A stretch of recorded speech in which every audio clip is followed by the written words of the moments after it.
Hey, Deepti, she's going to take us through the international press this morning. And the world's press, of course, is talking about this big story, the 50th anniversary since the Chinese Cultural Revolution began, but no mention of it in the Chinese press. Not really a surprise, is it? Let's take a look at the China Daily. That's a state-run paper. That's its front page today. There's an article about Taiwan, businesses, organ transplants, but zip, nada, nothing about the Cultural Revolution that was launched 50 years ago to this day, today, by Chairman Mao, and saw the deaths of 1.5 million people.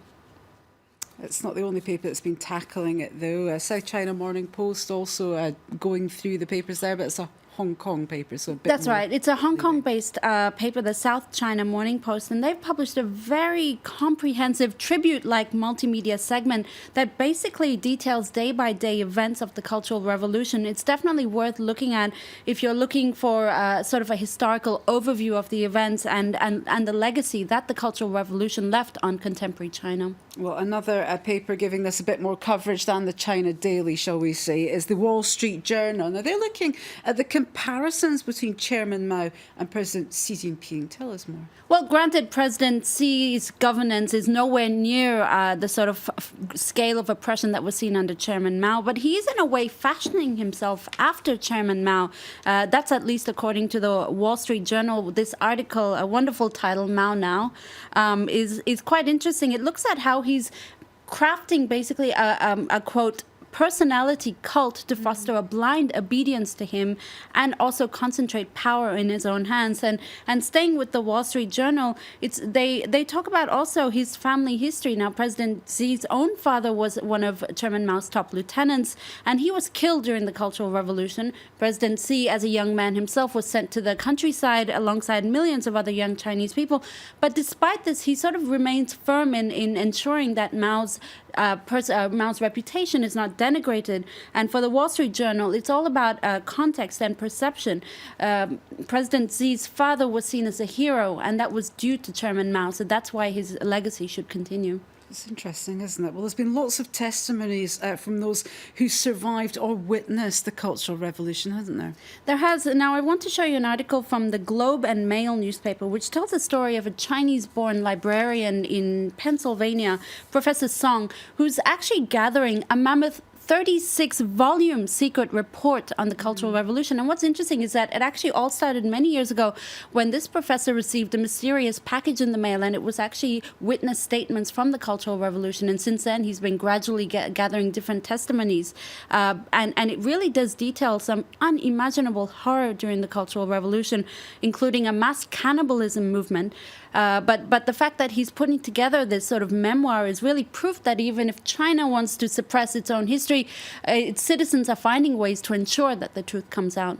OK, let's move from one crazy dictator to another. Hitler has been in the press this weekend, and this was Boris Johnson, the former mayor of London, compared the EU to Hitler. It sounds a bit bonkers. Tell us more. It is a little bonkers. Now, I want to show you the Telegraph. It was an interview given to the Sunday Telegraph. So let's look at the comments that appeared there. Basically, he's referring to attempts to unify Europe under sort of one governance. And what he says is, I quote, "Napoleon, Hitler, various people tried this out, and it ended tragically.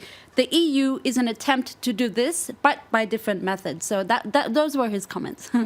That's an incendiary strategy. I mean, how have people been reacting to this, Deep? With a lot of humor, actually. It's very, I guess it's a very British trait, isn't it? The news has been taken with very tongue-in-cheek. The Guardian's cartoonist Ben Jennings sends up Boris Johnson in this cartoon where you see basically the idea is that he's pandering to the far right. That's Nigel Farage, not in his back pocket, but in his backside, as Boris Johnson looks at 10 Downing Street. So clearly they think it's sort of a strategy ahead of the prime ministership. Now, The Independent has a really funny article about what they call a sort of series of syndromes whenever you mention Hitler. There's, for instance, the Hitler derangement syndrome.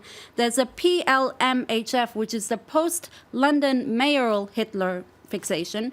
But The Independent has its own syndrome, which is DBS, don't be silly. And I think that says it all. Oh, quite. So let's move on to just quickly, Deepti. The internet's been a flutter about who the next James Bond could be. Tell us more. Well, nothing's set in stone yet, but this man, Tom Hiddleston, he's a hot favourite to be the next James Bond. In fact, he's such a front runner that all bets are off. Bookies have suspended bets because Hiddleston has odds of 2-1 or 1-2. This was after he met with director Sam Mendes, who directed, of course, Spectre and Skyfall. But both Daniel Craig and Hiddleston are remaining mum on it, so remains to be seen. Remains to be seen. I'm hoping for Idris Elba. He's my favourite. Me too. Lots of rumours about Idris Elba in the press. We'll keep an eye on that. Thank you. Deepti Laurent with the International Press.